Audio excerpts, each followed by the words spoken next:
Bonjour et bienvenue dans cette nouvelle vidéo où nous allons poursuivre l'étude sur les 500 premières entreprises américaines sur les 51 dernières années. Donc on reprend le notebook précédent où nous avions chargé notre fichier et nous avions pu voir les premières lignes de notre importation. Donc pour continuer notre étude, nous allons renommer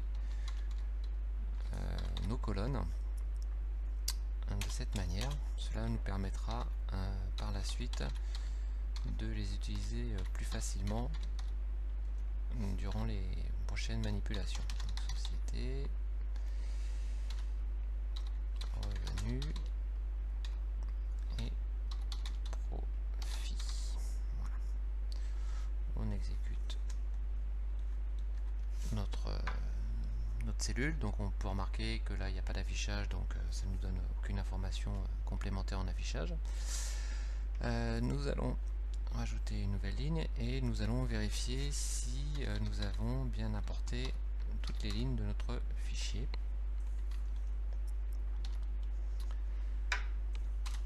Voilà, donc nous avons importé 25 500 lignes, ce qui correspond bien aux 500 entreprises sur les 51 années que nous avions dans notre fichier. Après, nous allons essayer de regarder si le format des différentes colonnes pour voir si on trouve une anomalie ou pas. Donc là, on tape la commande df des types, on valide.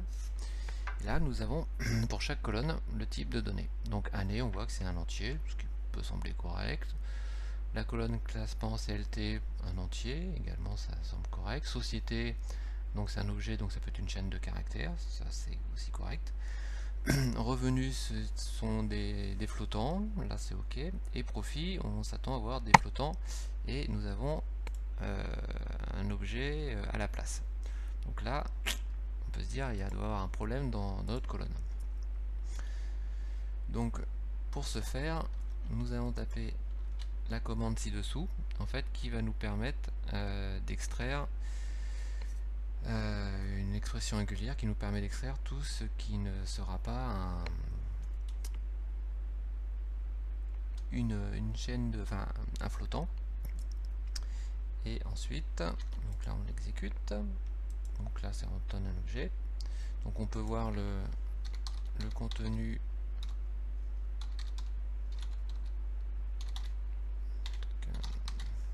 de ce que ça nous a retourné. Donc voilà. Donc là on voit faux, faux, faux, ce qui correspond ici effectivement à des flottants. Donc ensuite nous allons chercher à avoir les données qui ne sont pas correctes. Donc nous tapons cette commande que nous exécutons.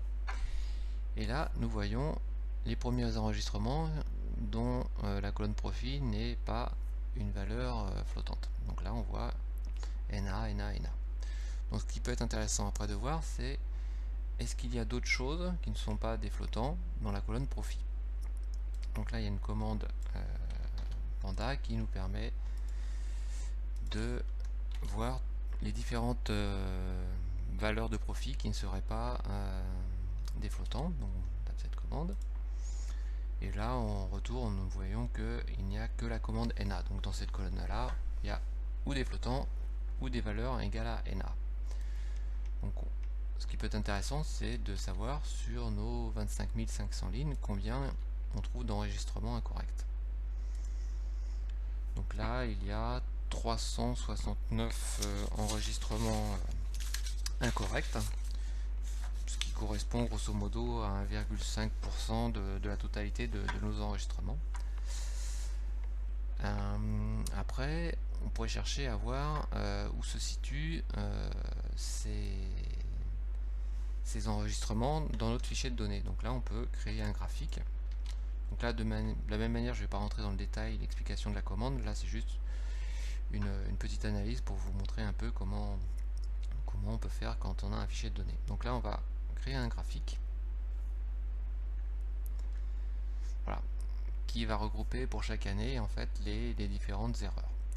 Donc en fait, on voit que le pic maximal en fait a été atteint dans les années 90, puisqu'on a quasiment 24-25 erreurs, ce qui pour une année peut représenter au maximum 4% des données. Donc là on pourrait, dans une analyse plus poussée, essayer de trouver les données, de pouvoir remplacer ces infos manquantes. Mais là, en l'occurrence, pour l'instant, on va simplement en fait effacer toutes les lignes qui ont un profit égal à NA. Donc pour ce faire, on utilise donc cette commande Python qui va directement supprimer les lignes incorrectes. Donc on l'exécute. Ensuite, on regarde si le format de notre colonne a changé, puisque là du coup on a supprimé les valeurs NA. Et là on se rend compte que malheureusement notre colonne a toujours le type objet. Donc on va forcer le type de la colonne afin que ça soit uniquement des flottants. Donc voilà, là on va appliquer une fonction qui va convertir cette colonne en flottant.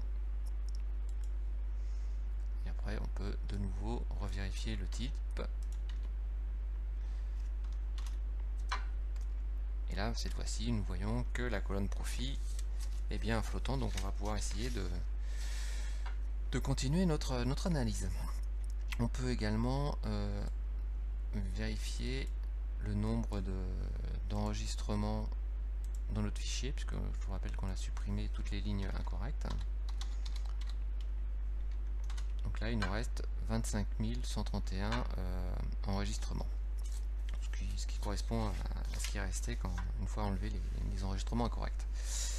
Après, on peut essayer de voir l'évolution des profits moyens au fil des années, sous forme de graphique. Bon, c'est toujours plus visuel.